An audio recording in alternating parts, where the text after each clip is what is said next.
جی بسم اللہ الرحمن الرحیم. یہ دیکھیں باب غزوۃ ذی الخلصۃ، یہاں سے باب غزوہ ذی الخلصہ سے متعلق ہے. وبه قال حدثنا مسدد قال حدثنا خالد قال حدثنا بیان عن قیس عن جریر قال كان بيت في الجاهلية يقال له ذو الخلصة والكعبة اليمانية والكعبة الشامية فقال لي النبي صلى الله عليه وسلم ألا تريحني من ذي الخلصة فنفرت في 150 راكبا فكسرناه وقتلنا من وجدنا عنده فأتيت النبي صلى الله عليه وسلم فأخبرته فدعا لنا ولأحمس. یہ روایت آپ حضرات کے سامنے آئی. یہ باب ہے غزوہ ذی الخلصہ سے متعلق. یہ سرایہ کا بیان چل رہا ہے، اور یہ جو ذی الخلصہ ہے یہ غزوہ نہیں ہے، یہ بھی سریہ ہے، لیکن اس کو غزوے کا عنوان دیا گیا. یا تو اس کی اہمیت کے پیش نظر اس کو غزوے کا عنوان دیا گیا، اور یا پھر جیسے آپ حضرات سمجھتے ہیں کہ بعض مرتبہ سریے پر بھی جو ہے غزوے کا اطلاق کیا جاتا ہے. آپس میں ایک دوسرے پر سرایہ اور غزوات کا اطلاق ایک دوسرے پر کیا جاتا ہے. یہ ذی الخلصہ یہ یمن میں واقع ایک بتکدے کا نام ہے، اور بعض حضرات کہتے ہیں کہ یہ اس جگہ کا نام ہے، اور یا پھر وہ جو بت تھا اس کا نام ہے. تو بہرحال یہ یمن میں ایک جگہ تھی، اور وہاں مشرکین نے اپنے لیے ایک بتخانہ اور بتکدہ بنایا ہوا تھا. گویا کہ یہ ان کے لیے یعنی کعبے کی حیثیت رکھتا تھا. جس طرح بیت اللہ شریف ہے، کعبہ ہے، اور مسلمانوں کا مرجع ہے، عبادت کی جگہ ہے، تو یہ بتکدہ ان کے لیے ایک انتہائی یعنی مرکزی مقام کی حیثیت رکھتا تھا. تو جناب نبی کریم صلی اللہ علیہ وسلم نے حضرت جریر ابن عبداللہ بجلی رضی اللہ تعالی عنہ سے فرمایا کہ کیا تم مجھے اس بتکدے سے خلاصی نہیں دو گے، راحت نہیں دو گے؟ الا تریحنی من ذی الخلصۃ، کیا تم مجھے ذی الخلصہ جو بتکدہ ہے اس سے راحت نہیں پہنچاؤ گے؟ بات سمجھ میں آ رہی ہے؟ تو حضرت جریر ابن عبداللہ بجلی رضی اللہ تعالی عنہ نے حکم کی تعمیل میں یہ جو ان کا قبیلہ تھا، قبیلہ احمس، اس کے 150 سواروں کو ساتھ لیا. قبیلہ احمس جو تھا یہ حضرت جریر ابن عبداللہ بجلی رضی اللہ تعالی عنہ نے 150 سواروں کو لیا، جس کا تعلق قبیلہ احمس سے تھا. تو یہ دیکھیں آپ علیہ الصلوۃ والسلام نے فرمایا کہ الا تریحنی، کیا تم مجھے راحت نہیں پہنچاؤ گے؟ بات سمجھ میں آ رہی ہے؟ علماء نے لکھا ہے کہ جس طرح مامورات کے بجا لانے میں انسان کو راحت ملتی ہے، اسی طریقے سے منہیات کے اجتناب سے بھی راحت ملتی ہے. انسان مامورات کو بجا لاتا ہے نا، اللہ پاک کے احکام کو، نیکی والے اعمال کو، جس طرح وہ باعث راحت ہوتے ہیں، اسی طریقے سے بعض دفعہ کسی فتنے کا دفع کیا جانا یہ بھی انسان کے لیے راحت کا باعث ہوتا ہے. تو آپ علیہ السلام نے اس لیے فرمایا الا تریحنی، کیونکہ یہ جو ذی الخلصہ تھا، بتکدہ تھا، یہ خود ایک بہت بڑا فتنہ تھا اور انتشار اور فتنے کا باعث تھا. تو اس کا فنا کیا جانا، اس کا ختم کیا جانا، یہ بھی حضور علیہ الصلوۃ والسلام کے لیے راحت کا باعث تھا. تو حضرت جریر ابن عبداللہ رضی اللہ تعالی عنہ نے 150 سواروں کو، جن کا تعلق قبیلہ احمد سے تھا، ان کو لیا. لیکن یہ جو حضرت جریر ابن عبداللہ رضی اللہ تعالی عنہ تھے، باقی تو 150 بڑے اچھے شہ سوار تھے، لیکن یہ خود گھوڑے پر اچھی طرح سواری نہیں کر سکتے تھے. تو انہوں نے حضور علیہ الصلوۃ والسلام سے دعا کے لیے عرض کیا. جناب نبی کریم صلی اللہ علیہ وسلم نے اپنا ہاتھ مبارک ان کے سینے پر مارا، اور آپ علیہ الصلوۃ والسلام نے یہ دعا دی، اللہم ثبتہ واجعلہ ہادیا مہدیا. اگلی روایت میں آ رہا ہے آپ علیہ الصلوۃ والسلام نے، جس میں 3 روایتیں امام بخاری لائے ہیں نا غزوہ ذی الخلصہ میں. ایک مختصر ہے، دوسری کچھ تفصیلی ہے، تیسری بہت تفصیلی ہے. تو آگے روایت میں آپ کو نظر آ جائے گا، اگلی روایت میں، کہ آپ علیہ الصلوۃ والسلام نے ان کے سینے پر اپنا ہاتھ مبارک مارا. کہتے ہیں حتی رأیت اثر اصابعہ، کہ حضور علیہ الصلوۃ والسلام کی مبارک انگلیوں کے نشانات میں نے اپنے سینے پر دیکھے. اور آپ علیہ الصلوۃ والسلام نے کیا دعا دی کہ اللہم ثبتہ واجعلہ ہادیا مہدیا، اے اللہ انہیں ثابت قدم رکھ، یعنی انہیں اچھی طرح سواری کرنے والا بنا دے، اور اے اللہ انہیں ہدایت دینے والا اور ہدایت یافتہ بنا دے. ہادی کے معنی ہدایت دینے والا، دوسروں کو، یعنی مقصد یہ ہے کہ دوسروں کے لیے انسان ہدایت کا باعث بن جائے، انہیں دوسروں کے لیے ہدایت کا باعث بنا دے اور خود بھی ہدایت یافتہ بنا دے. یہاں بھی علماء نے یہ نقطہ لکھا ہے کہ ہونا تو یہ چاہیے، تقدیم و تاخیر ہے، مہدی یا نہادیہ، کہ انسان پہلے خود ہدایت یافتہ بنے اور پھر اس کے بعد دوسروں کے لیے ہدایت کا باعث بنے. اور بعض کہتے ہیں اس کا مطلب کیا ہے کہ کاملا مکملا، کامل اور مکمل بنا دے. بہرحال یہ فرماتے جب آپ علیہ الصلوۃ والسلام نے اپنا ہاتھ مبارک، دست مبارک میرے سینے پر مارا اور دعا دی، اس کے بعد سے میں کبھی گھوڑے سے نہیں گرا. اس کے بعد سے بات سمجھ میں آ رہی ہے؟ تو 150 سواروں کو انہوں نے ساتھ لیا، اور جو ذی الخلصہ بتکدہ تھا اور جہاں پر ایک بت نصب تھا جس کو ایک کعبے کی حیثیت دیتے تھے، جا کر اس کو جلا ڈالا، راکھ کر دیا، بالکل ختم کر دیا. بات سمجھ میں آ رہی ہے؟ اس کو کیا کر دیا؟ اس کو راکھ کر دیا. اور ایک صحابی ہے جن کی کنیت ابو ارطات ہے، ابو ارطات. حضرت ابو ارطات رضی اللہ تعالی عنہ کو حضور علیہ الصلوۃ والسلام کے پاس خوشخبری سنانے کے لیے روانہ کیا. تو یہ حضرت ابو ارطات رضی اللہ تعالی عنہ حضور علیہ الصلوۃ والسلام کی خدمت میں حاضر ہوئے، اور آپ علیہ الصلوۃ والسلام کو انہوں نے خوشخبری سنائی کہ اللہ کے رسول ذی الخلصہ میں اس وقت تک آپ کی خدمت میں نہیں چلا، روانہ نہیں ہوا جب تک کہ ذو الخلصہ بتکدے کو ہم نے جمل اجرب کی طرح نہ کر دیا، خارج زدہ اونٹ کی طرح جلا کر راکھ نہیں کر دیا. بات سمجھ میں آ رہی ہے؟ اصل میں اس پہ تشبیہ اس لیے دی کہ جب کسی اونٹ کو خارش کی بیماری لگتی تھی تو عرب اس پر تارکول مل لیتے تھے، بطور علاج کے، بطور معالجہ کے اس پر تارکول مل لیتے تھے، تو اس کا رنگ ایسے سیاہ نظر آتا تھا اس اونٹ کا. بات سمجھ میں آ رہی؟ اسی لیے جمل اجرب کہا کہ اس وقت تک میں آپ کی خدمت میں روانہ نہیں ہوا کہ جب تک کہ ہم نے اس بتکدے کو کس طرح نہ کر دیا، خارج زدہ اونٹ کی طرح سیاہ نہ کر دیا. جو چیز جلا دی جاتی ہے آپ دیکھتے ہیں وہ سیاہ ہو جاتی ہے، بالکل کالی ہو جاتی ہے. دیواریں وغیرہ جہاں آگ لگتی ہے، آگ لگائی جاتی ہے، تو اس کو بھی آگ لگا کر بالکل اس کا قصہ ختم کر دیا گیا تاکہ فتنے کی جڑ ہی ختم ہو جائے. بات سمجھ میں آ رہی ہے؟ بعض چیز بعد میں جا کر بہت بڑے فتنے کا باعث بنتی ہے. کسی چیز سے بعض مرتبہ انسان صرف نظر کرتا ہے، تسامح کرتا ہے، بعض مرتبہ کہ چلے بھئی ہونے دو، کوئی بات نہیں ہے، چلے کچھ نہیں ہوتا. لیکن یاد رکھیں جب اس کی جڑیں مضبوط ہوتی ہے تو پھر اس فتنے کو ختم کرنا زیادہ مشکل ہو جاتا ہے. اس لیے آپ علیہ الصلوۃ والسلام نے اس فتنے کو ابتدا میں ہی کیا کر دیا؟ ختم کروا دیا بالکل. پہلی روایت پڑھ لی یہ. تو دیکھیں اس میں ہے کہ اس کو ذو الخلصہ حضرت قیس ابن حضرت جریر رضی اللہ تعالی عنہ سے مروی ہے، وہ روایت کرتے ہیں کہ زمانے جاہلیت میں کیا تھا؟ زمانے جاہلیت میں ایک بتکدہ تھا، زمانے جاہلیت میں ایک بتکدہ تھا، اس کو ذو الخلصہ کہا جاتا تھا، اور اس کو کعبہ یمانیہ اور کعبہ شامیہ بھی کہا جاتا تھا. بات سمجھ میں آ رہی ہے؟ ذو الخلصہ کی وجہ تسمیہ تو آپ حضرات کے سامنے آ گئی کہ اس بت کا نام تھا، اس بت کی وجہ سے اس جگہ کو بھی اس خلصہ اس بت کو کہتے تھے، اور جس جگہ پہ تھا اس بتکدے کو ذو الخلصہ کہتے تھے. ذو الخلصہ کیونکہ اس بت کا نام خلصہ تھا. بات سمجھ میں آ رہی ہے؟ جہاں وہ نسب تھا. کعبہ یمانیہ تو اس لیے کہتے تھے کہ یہ یمن میں واقع تھا. کہاں واقع تھا؟ یہ یمن میں واقع تھا، اس لیے اس کو کعبہ یمانیہ کہا جاتا تھا. البتہ کعبہ شامیہ کیوں کہا جاتا تھا؟ بات سمجھ میں آ رہی ہے؟ کعبہ شامیہ اس کو کیوں کہا گیا؟ حالانکہ کعبہ شامیہ جو ہے یہ بیت اللہ شریف کو کہا جاتا ہے، بیت اللہ شریف کو بھی کعبہ شامیہ کہا جاتا ہے. تو اس میں ایک قول یہ لکھا ہے کہ یہ اصل میں یمن سے جو بیت اللہ شریف جو تھا یہ یمن سے شام کی جانب واقع تھا. بیت اللہ شریف جو ہے نا کعبہ شریف، یہ یمن سے شام کی جانب واقع تھا، اس لیے اس کو کعبہ شامیہ کہا جاتا ہے. بات سمجھ میں آ رہی ہے؟ اور ایک قول اس میں یہ بھی ہے کہ اس سے مراد کیا ہے کہ الکعبۃ الشامیہ، کہ اصل میں تو کعبہ وہ ہے جو شامیہ ہے، یعنی جو بیت اللہ ہے. اصل کعبہ کعبہ شامیہ بیت اللہ شریف ہے، تو اس سے بیت اللہ شریف مراد ہے. اور ایک قول اس میں علماء نے یہ بھی نقل کیا ہے کہ اصل میں اس کا ایک دروازہ شام کی جانب کھلتا تھا، اس کا یہ کعبہ یمانیہ کا، کہ ایک دروازہ شام کی جانب اس کا کھلتا تھا، اس لیے اس کو کعبہ شامیہ کہا جاتا ہے. اور ایک قول یہ بھی ہے کہ الکعبۃ الشام، اس کو مبتدا خبر بنا لیا جائے کہ اصل میں تو کعبہ وہ ہے کہ جو کعبہ شامیہ یعنی بیت اللہ اصل میں ہے. کعبہ شامیہ تو بیت اللہ ہے، اصل میں کیا ہے؟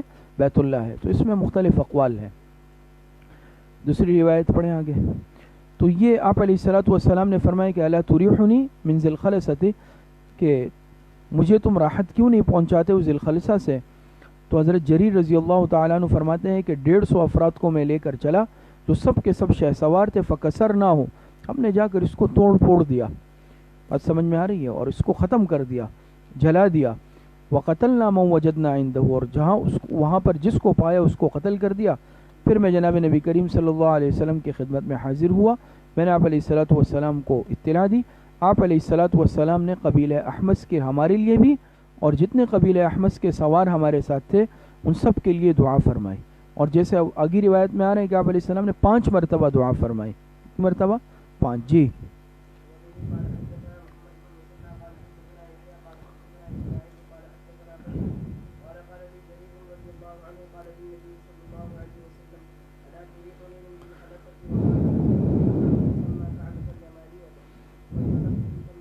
یہ وکان بیتن فی خصعم، اس سے مراد قبیلہ بنو خصعم ہے. یہ قبیلہ بنو خصعم والوں کا تھا، وہاں واقع تھا. جی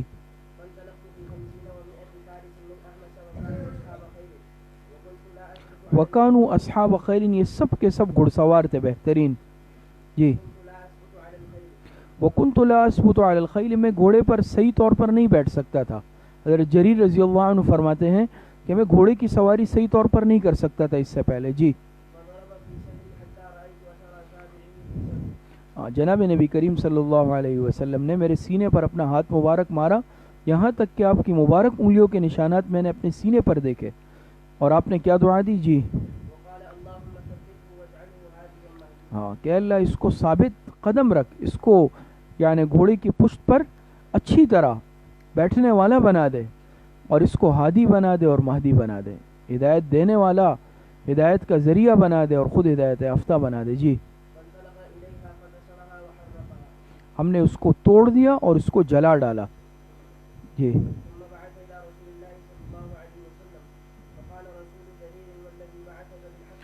یعنی دونوں عمل کیے. کچھ حصہ شاید پتھروں سے بنا ہوا ہو، اس کو توڑ دیا ہوگا. کچھ حصہ لکڑیوں سے بنا ہوگا، اس کو جلا دیا. جی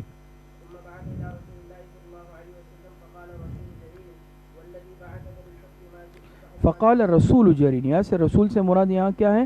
رسول سے مراد جس کو کہتے ہیں نا نمائندہ، قاصد. جی اطلاع دینے والا.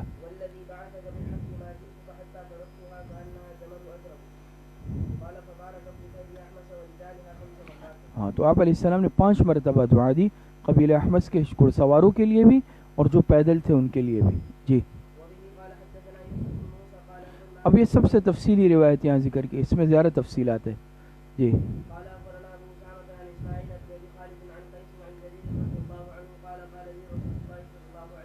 صلی اللہ علیہ وسلم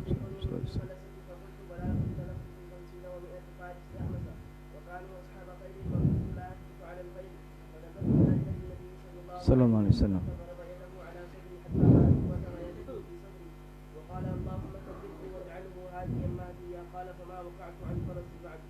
فما وقعت عن فرسی بعد. دیکھیں اس میں جب آپ علیہ الصلوۃ والسلام نے دعا دی نا، فرماتے ہیں کہ میں کبھی بھی پوری زندگی اس کے بعد سے گھوڑے سے نہیں گرا. جی یہ 2 قبیلے ہیں، قبیلہ خصعم اور قبیلہ بجیلہ. یہ جو بتکدہ تھا یہ ان قبیلوں کا تھا، قبیلہ خصعم والوں کا اور قبیلہ بجیلہ. جی اور یہ یمن میں تھے. جی یہاں بت نصب کیا تھا اور اس کی باقاعدہ عبادت کی جاتی تھی، اس کو باقاعدہ کعبے کی طرح ایک حیثیت دی ہوئی تھی. جی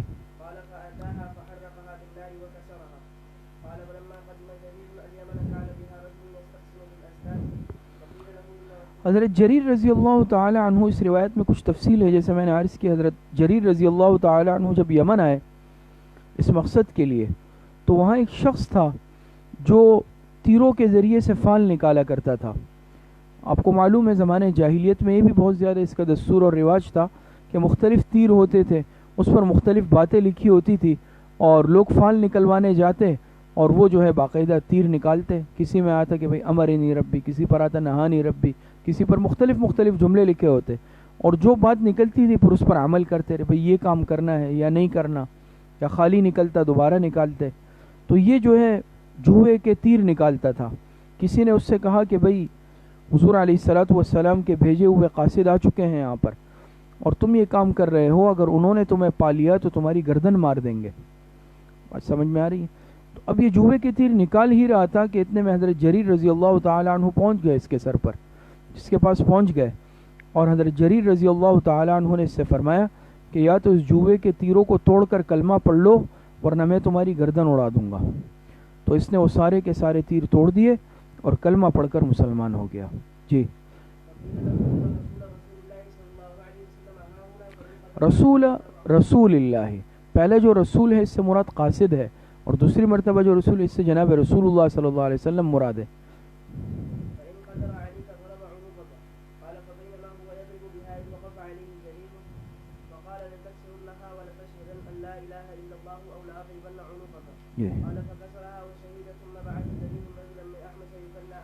یہ بات آپ کے سامنے آئی، جب اس سے فارغ ہوئے اس کو جلا دیا، گرا دیا، تو حضرت جریر رضی اللہ عنہ نے قبیلہ احمس ہی کے ایک شخص کو جس کی کنیت ابو ارتاد تھی، ان کو حضور علیہ السلام کی خدمت میں پیغام دینے کے لیے روانہ کیا، خوشخبری سنانے کے لیے۔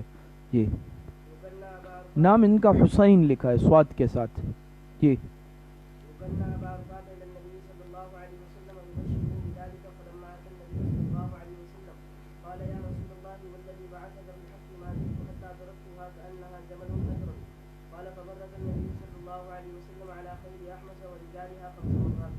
جی، جی،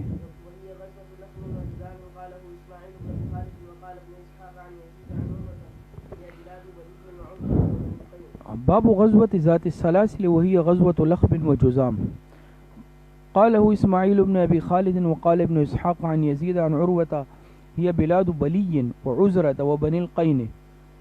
وبه قال حدثنا إسحاق قال حدثنا خالد بن عبد الله عن خالد الحذاء عن أبي عثمان أن رسول الله صلى الله عليه وسلم بعث عمرو بن العاص رضي الله عنه على جيش ذات السلاسل. قال فأتيته فقلت أي الناس أحب إليك؟ قال عائشة. قلت من الرجال؟ قال أبوها. قلت ثم قال عمر. فعد رجالا فسكت مخافة أن يجعلني في آخرهم. یہ روایت حضرت ابو عثمان رضی اللہ تعالی عنہ سے مروی ہے، وہ روایت کرتے ہیں کہ جناب نبی کریم صلی اللہ علیہ وسلم نے حضرت عمرو بن عاص رضی اللہ تعالی عنہ کو ایک لشکر کا امیر بنا کر روانہ کیا۔ یہ غزوہ ذات السلاسل کہلاتا ہے۔ تو حضرت عمرو بن عاص رضی اللہ تعالی عنہ فرماتے ہیں کہ میں جناب نبی کریم صلی اللہ علیہ وسلم کی خدمت میں حاضر ہوا اس غزوے کے بعد، اور میں نے عرض کیا اللہ کے رسول آپ کو لوگوں میں سب سے زیادہ محبوب کون ہے؟ آپ علیہ السلام نے فرمایا عائشہ۔ میں نے عرض کیا اللہ کے رسول مردوں میں سے؟ آپ نے فرمایا ان کے والد۔ کون مراد ہے؟ حضرت ابوبکر صدیق رضی اللہ عنہ۔ میں نے عرض کیا اس کے بعد؟ آپ علیہ السلام نے فرمایا عمر۔ اور اس کے بعد بھی آپ علیہ السلام نے کئی افراد گنوائے۔ انہوں نے پوچھا ہوگا کہ اس کے بعد تو آپ علیہ السلام نے مختلف افراد گنوائے، ان کا نام نہیں آیا۔ تو یہ حضرت عمرو بن عاص رضی اللہ عنہ فرماتے ہیں کہ میں خاموش ہو گیا، کیوں؟ اس ڈر کی وجہ سے کہ مجھے سب سے آخر میں ذکر نہ کر دیں۔ ترجمہ سمجھ میں آ گیا؟ یہ غزوہ ذات السلاسل ہے، یہ سن 8 ہجری میں غزوہ ذات السلاسل یہ سن 8 ہجری میں واقع ہوا ہے۔ اور اس کو ذات السلاسل اس کا سبب یہ بنا، حضور علیہ الصلوۃ والسلام کو اطلاع ملی کہ قبیلہ بنو قزاعہ جو ہے یہ اس کی ایک جماعت مدینہ منورہ پر حملے کی تیاری کر رہی ہے۔ قبیلہ بنو قزاعہ، اس کی ایک جماعت مدینہ منورہ پر حملے کی تیاری کر رہی ہے۔ دیکھیے جو شروع میں آ رہا ہے کہ یہ جو غزوہ ذات السلاسل ہوا ہے اس میں 2 اقوال ذکر کیے ہیں امام بخاری رحمۃ اللہ علیہ نے۔ ایک قول امام بخاری رحمۃ اللہ علیہ نے ذکر کیا کہ یہ جو ہے قال اسماعیل بن ابی خالد وقال ابن اسحاق، کہ یہ کہاں پر ہوا ہے؟ یہ جو ہی بلاد بلی وعزرۃ وبنی القین، یہ شاخیں ہیں اس کی۔ بات سمجھ میں آ رہی ہے؟ تو ایک قول یہ ہے کہ قبیلہ یہ جو لخم اور جزام، یہ لخم اور جزام جو ہے نا یہ 2 قبیلے ہیں، یہ 2 افراد تھے، ان کے نام تھے، پھر ان کی جو آنے والی اولادیں تھی وہ اسی یعنی وہ ایک قبیلہ لخم کہلایا اور دوسرے کی اولاد قبیلہ جزام کہلائی۔ تو یہ اس میں ہوا، اور دوسرا قول یہ ہے کہ یہ جو ہے قبیلے ہیں، بلی ہے، عزرہ ہے اور بنو القین ہے، یہ اس کی شاخیں ہیں۔ تو یہ سن 8 ہجری میں ہوا، آپ علیہ السلام کو اطلاع ملی کہ قبیلہ بنو خزاعہ کی ایک جماعت ہے، وہ مدینہ منورہ پر حملے کا ارادہ کرتی ہے۔ یہ اصل میں غزوہ موتہ جب ہوا تو یہ بعض اس طرح کی قبیلے تھے اور جماعتیں تھیں جو روم والوں کا ساتھ دینا چاہتی تھی، قیصر روم کا، اور مسلمانوں کے خلاف حملے کا ارادہ رکھتی تھی۔ آپ علیہ السلام کو جب اطلاع ملی، آپ علیہ السلام نے حضرت عمرو بن عاص رضی اللہ تعالی عنہ کے ہمراہ 300 افراد کو روانہ کیا۔ کتنے افراد کو؟ 300 افراد کو روانہ کیا۔ اس کو ذات السلاسل کیوں کہتے ہیں؟ اس میں بھی مختلف اقوال ہیں۔ ایک قول یہ ہے اس کو ذات السلاسل اس لیے کہتے ہیں کہ وہاں پر پانی کا ایک چشمہ تھا، سلسال کہتے ہیں میٹھے پانی کو، جو پانی اچھا ہو اور میٹھا ہو، راحت کا باعث ہو، حلق سے آسانی سے اتر جائے، اس لیے اس کو سلاسل کہتے ہیں۔ سلسال کا لفظ قرآن کریم میں بھی آیا ہے نا، تو اس کو سلاسل۔ وہاں پر جو پانی تھا وہ پانی کیا تھا؟ وہ میٹھے پانی کا چشمہ تھا اور راحت والا تھا، اس لیے اس کو ذات السلاسل کہتے ہیں۔ بات سمجھ میں آ رہی ہے؟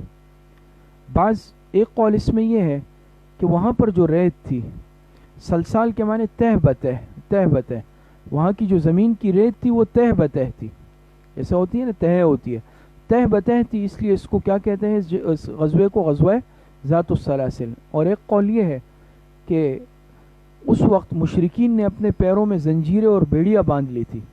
بات سمجھ میں آ رہی ہے؟ اس کے معنی زنجیر کے، بیڑیوں کے، تاکہ ہم بھاگ نہ سکے، ڈر کر بھاگ نہ سکے، انہوں نے اپنے پیروں میں بیڑیاں اور زنجیریں ڈال دی تھی۔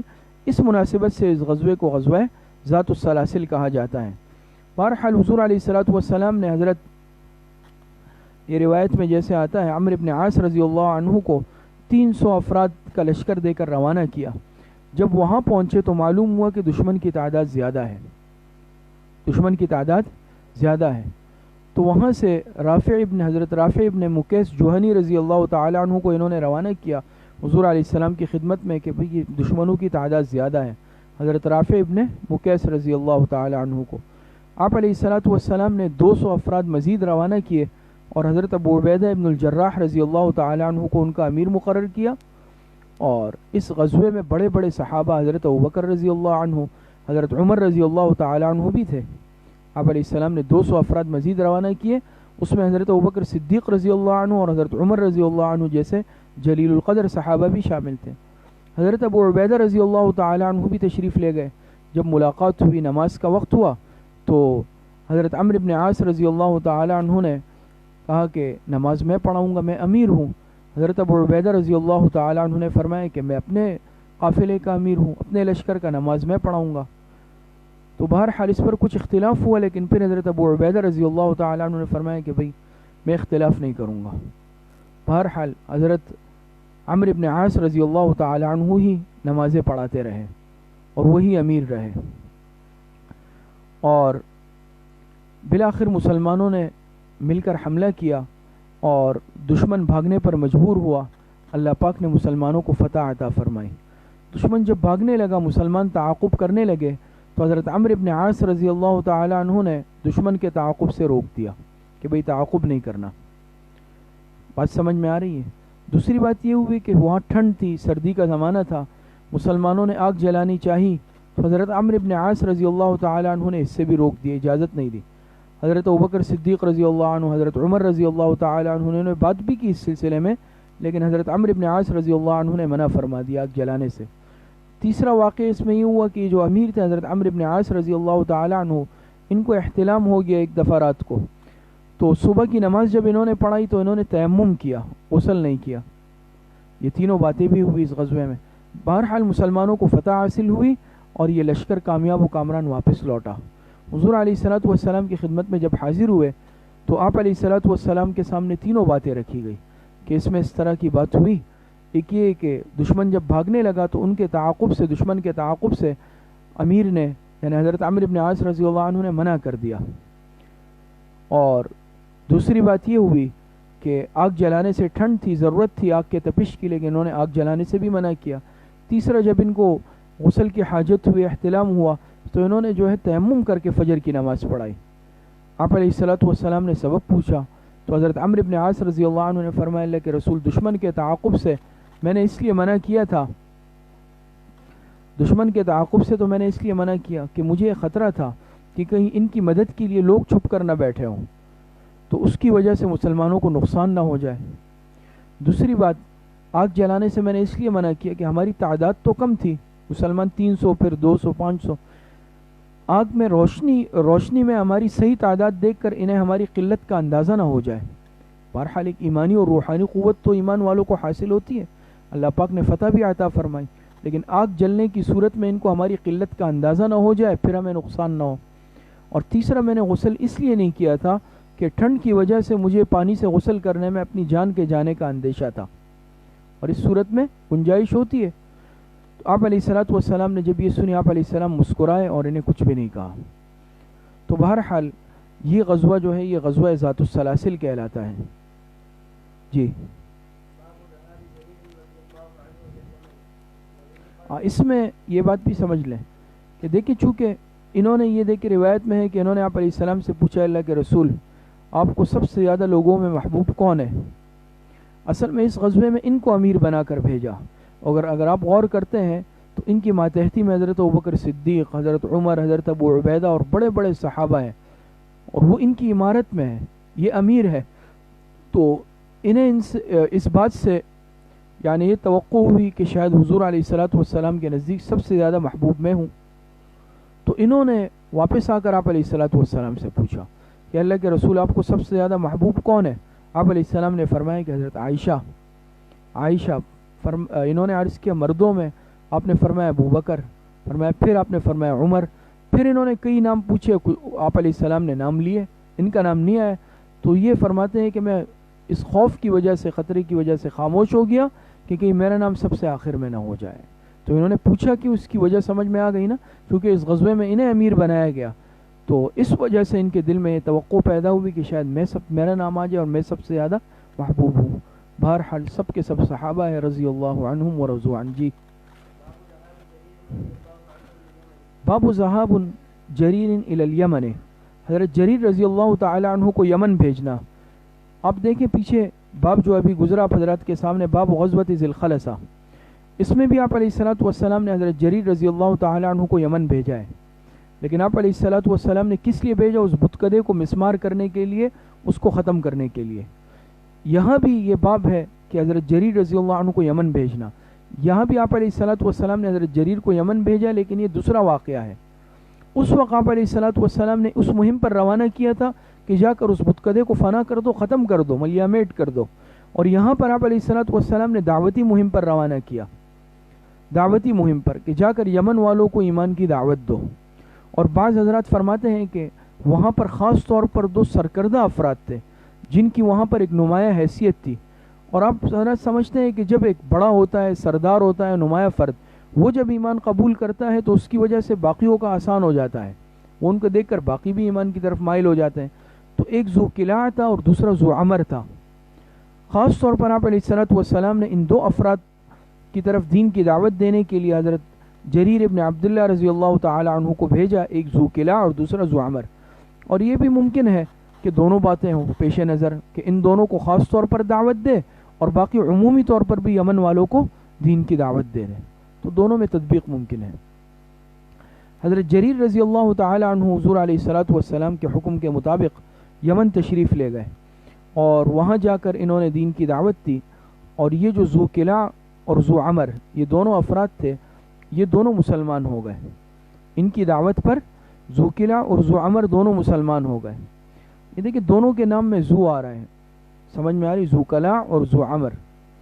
حضرت علامہ انور شاہ کشمیری رحمۃ اللہ علیہ فرماتے ہیں کہ یمن والوں کے ناموں میں زیادہ تر اس طرح ناموں کی ترتیب ہوتی تھی، ذو آتا تھا، ذو عمر، ذو قلع، یا اسی طریقے سے اور بھی جو نام ہوتے تھے زیادہ تر وہ ذو سے شروع ہوتے تھے۔ تو یہ دونوں افراد جو ہے یہ مسلمان ہو گئے، ان کی دعوت پر ایمان لے آئے، اور جب یہ واپس مدینہ منورہ آنے لگے تو یہ دونوں بھی ان کے ساتھ روانہ ہوئے، ذو قلع اور ذو عمر، تاکہ جا کر حضور علیہ السلام کی خدمت میں حاضر ہو، آپ کی زیارت کر سکے۔ یہ دونوں روانہ ہوئے۔ راستے میں حضرت جریر رضی اللہ تعالی عنہ نے ان کے سامنے جناب نبی کریم صلی اللہ علیہ وسلم کے اوصاف بیان فرمائے، حضور علیہ الصلوۃ والسلام کا تذکرہ کیا۔ جب تذکرہ کیا تو ان میں سے جو ذوعمر تھا، ذوعمر نے کہا کہ تم نے جو باتیں بتائی ہے جناب نبی کریم صلی اللہ علیہ وسلم کے متعلق، اپنے پیغمبر سے متعلق، تو اس نشانیوں کے مطابق تو 3 دن قبل ان کا انتقال ہو چکا ہے، 3 دن قبل ان کا انتقال ہو چکا ہے، لیکن اب ساتھ سفر کر بھی آ رہے۔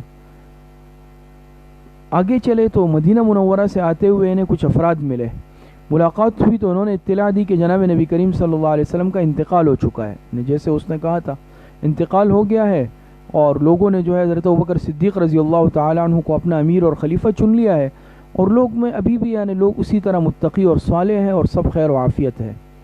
جب یہ سنا تو ان دونوں نے کہا، ذوالقلع اور ذوعمر نے، کہ ہم تو جانا چاہتے تھے لیکن جب جناب نبی کریم صلی اللہ علیہ وسلم نہیں رہے تو اب ہم واپس جاتے ہیں یمن، اپنے ملک جا رہے ہیں، اور جا کر اپنے امیر کو سلام کہہ دینا، اور ہم پھر دوبارہ انشاءاللہ آئیں گے۔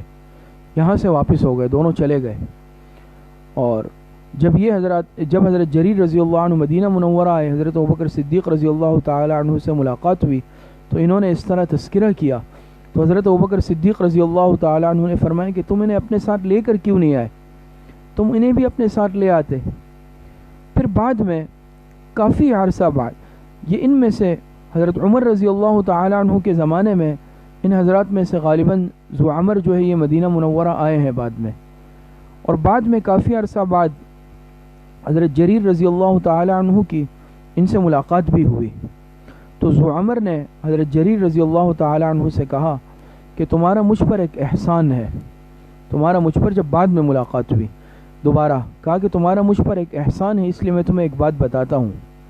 احسان کیا ہے کہ تمہاری بدولت مجھے ایمان کی دولت ملی، ان کی دعوت سے مسلمان ہوئے نا، اور ظاہری بات ہے ایمان سے بڑی نعمت تو دنیا میں کوئی ہو ہی نہیں سکتی، اس سے بڑی کیا نعمت ہوگی، تو تمہارا مجھ پر ایک احسان ہے، اس لیے میں تمہیں ایک بات بتاتا ہوں، اور وہ بات یہ ہے کہ تم لوگ جو عرب لوگ ہو، تم اس وقت تک خیر اور بھلائی پر رہو گے جب تک تمہارا امیر مشورے سے طے ہوگا، جب تمہارا امیر مشورے سے طے ہوگا، تم پر امیر اور خلیفہ مشورے سے آئے گا، اور جب امارت کے لیے تلواریں نکلیں گی، لڑائی ہوگی، تو پھر بادشاہت آ جائے گی، پھر امارت نہیں رہے گی، خلافت نہیں رہے گی، پھر کیا آئے گی؟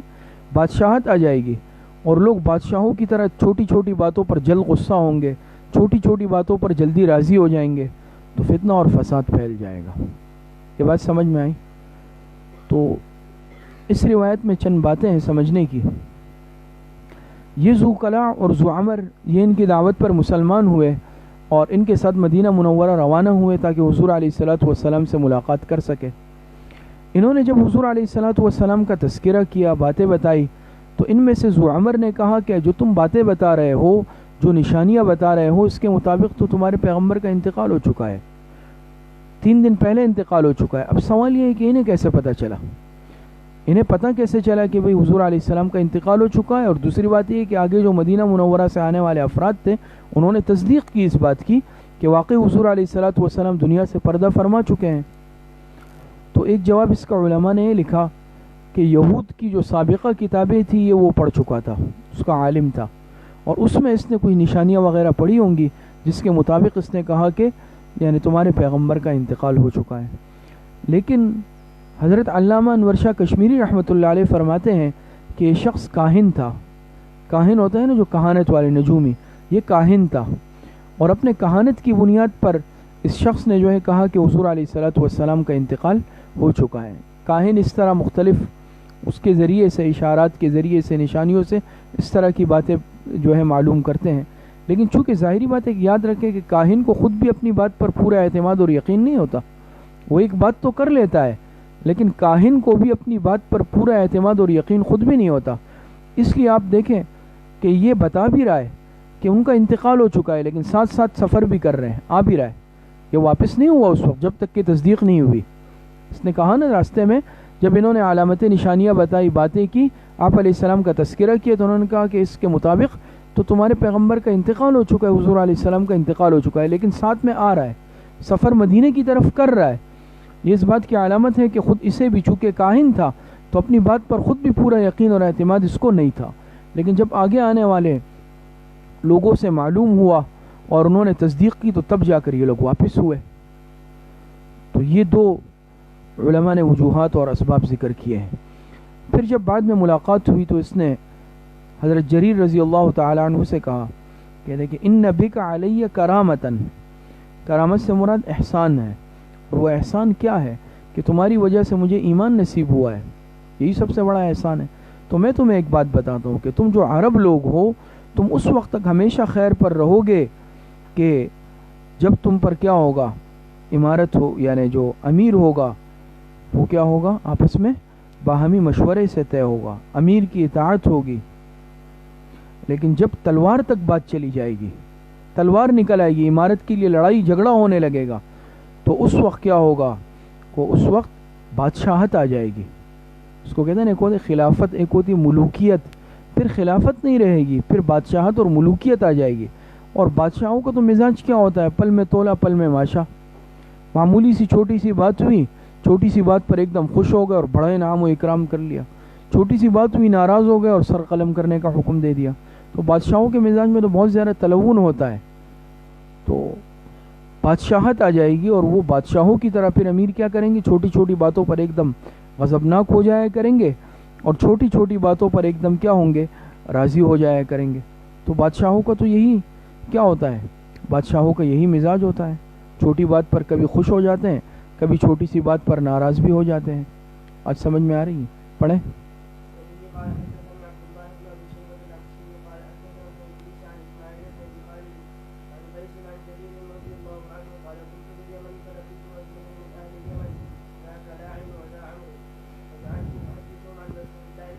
صلی اللہ علیہ وسلم۔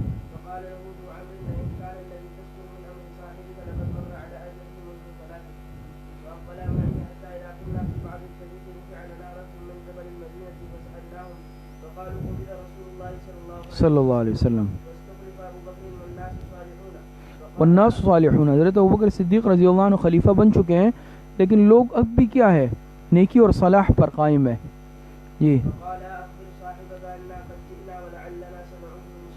ہاں، انہوں نے کہا کہ جا کر صاحب کا، اپنے یعنی صاحب سے مراد حضرت ابوبکر صدیق، اپنے امیر کو، خلیفہ کو بتا دینا کہ ہم آ رہے تھے لیکن اب ہم واپس جا رہے ہیں اور انشاءاللہ جلدی لوٹ کر واپس آئیں گے۔ جی، اور یمن چلے گئے واپس۔ جی،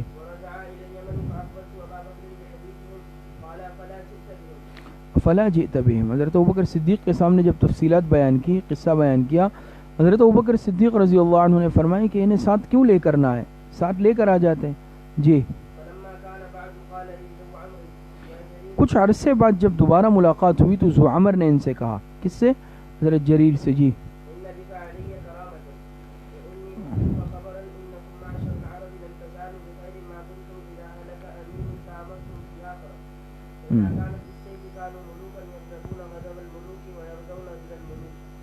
ہاں، یعنی جب عمارت مشاورت کے ساتھ ہوگی، شورا ہوگی، آپس میں مشورہ ہوگا اور عمارت مشورے سے ہوگی تو اس میں خیر رہے گی، لیکن جب بات مشورے سے نکل کر تلواروں تک پہنچ جائے گی، لڑائی جھگڑے تک پہنچ جائے گی، تو اس صورت کے اندر پھر کیا ہوگا، بادشاہت ملوکیت آ جائے گی، اور ظاہری بات ہے اس میں پھر معاملات میں عدل نہیں رہتا، پھر اس میں انصاف نہیں رہتا، اور بادشاہوں کا مزاج تو اسی طرح ہوتا ہے۔ حکیم الامت حضرت مولانا اشرف علی تھانوی رحمۃ اللہ علیہ نے جیسے وہ واقعہ لکھا ہے نا کہ ایک بادشاہ کا ایک وزیر تھا، اس کا چھوٹا بچہ تھا، بادشاہ کا ایک وزیر، حضرت تھانوی رحمۃ اللہ علیہ نے ایک خاص اس کے پس منظر میں لکھا ہے، یعنی اس پر کہ اللہ انسان بعض مرتبہ کوئی چھوٹا سا عمل کر لیتا ہے، اللہ پاک کو پسند آ جاتا ہے، وہ نیکی پسند آ جاتی ہے، اللہ پاک اس کی بنیاد پر مغفرت کر لیتے ہیں، بخش دیتے ہیں۔ لیکن حضرت تھانوی رحمۃ اللہ علیہ فرماتے ہیں کہ اس کی بنیاد پر کوئی اعمال نہ چھوڑے کہ چلے بھئی یہ فلاں شخص کی چھوٹی سی نیکی پر مغفرت میں وہی نیکی کرتا ہوں، باقی نماز روزہ اور عبادات چھوڑ دے، تو یہ بہت بڑی ناسمجھی ہوگی، نادانی ہوگی۔ سمجھ میں آ گئی؟ اللہ پاک کریم ذات ہے، کوئی چھوٹی سی ادا پسند آ جائے مغفرت کر لے، لیکن یہ نہیں ہے کہ انسان صرف اس پر تکیہ لگا کر باقی اعمال چھوڑ دے، تو یہ بڑے نقصان کی بات ہوگی۔ اس کی مثال دی کہ جیسے ایک بادشاہ تھا، اس کا ایک وزیر تھا، اور وزیر نے ایک مرتبہ بادشاہ کی دعوت کی کہ آپ گھر آئیں، تو اس کا وزیر کا ایک چھوٹا بچہ تھا، بڑا تیز ترار تھا، سمجھدار تھا، تو بادشاہ جب آیا تو اس کا وہ چھوٹا بچہ بھی سامنے تھا. تو جیسا ہوتا ہے نا چھوٹے بچوں کے ساتھ بعض مرتبہ دل لگی اور مذاق کرتے ہیں, تو بادشاہ نے اس کو ایسے کان سے پکڑا اس بچے کو اور کان مروڑا اس کا. جب مروڑ دیا تو اس بچے نے فوراً گالی دی بادشاہ کو پلٹ کر. اب گالی دی ہے تو بادشاہ کو گالی دینا کوئی معمولی بات تو نہیں ہے. اب وزیر سمجھ گیا کہ تو خیر تو نہیں ہے, تو اس نے فوراً تلوار نکالی اپنی وفاداری ظاہر کرنے کے لیے اور بادشاہ سے کہا کہ آپ ابھی حکم دیں میں اس بچے کا سر قلم کرتا ہوں. تو بادشاہ نے کہا کہ نہیں, یہ بچہ بڑا سمجھدار معلوم ہوتا ہے اور اس سے اندازہ ہوتا ہے کہ دیکھیں اس میں مزاحمت کی قوت ہے. یہ یعنی کسی کو اتنا آسانی سے, یعنی مقصد ہے میں نے اس کا کان مروڑا لیکن اس سے فوراً مزاحمت کی اور مجھے گالی دے دی. یہ سمجھدار ہے, تیز ہے. اور بہرحال بادشاہ ہوتے ہیں, مزاج ہوتا ہے, اس وقت مزاج میں نرمی مہربانی ہوگی. تو باقاعدہ اس بچے کا وظیفہ جاری کیا کہ میں اس بچے کا وظیفہ جاری کرتا ہوں. اور علماء نے لکھا کہ باقاعدہ اس وظیفے کا نام بھی کیا تھا, وظیفہ دشنام. دشنام کہتے ہیں فارسی میں گالی کو. اب گالی پہ تو وظیفہ کوئی جاری نہیں کرتا, گالی پہ تو سزا, لیکن وہ بادشاہ تھا, اس نے اس پہ بھی وظیفہ جاری کیا. بادشاہوں کا تو مزاج ہوتا ہے نا, خوش ہو گئے تو بہت خوش ہو گئے, ناراض ہو گئے تو سخت ناراض ہو گئے. حالانکہ وہ بچے نے کیا کیا, گالی دے دی اور بہت بڑی گستاخی تھی, لیکن بادشاہ نے وظیفہ جاری کیا, وظیفہ دشنام. تو حضرت تھانوی رحمۃ اللہ علیہ یہ واقعہ نقل کر کے لکھتے ہیں کہ اب اگر کوئی ایسا کرے کہ چلو میں بھی بادشاہ کے سامنے بچے کو لے جاتا ہوں اور وہ بادشاہ کو گالی دے دے تو وظیفہ جاری ہوگا, تو یہ ضروری نہیں ہے. ہو سکتا ہے کہ وظیفہ جاری نہ ہو, البتہ کیا ہو جائے, یہ خود وزیر وظیفے کا محتاج ہو جائے, نکال دیا جائے, یا ہو سکتا ہے بھئی سزا قتل کی ہو جائے.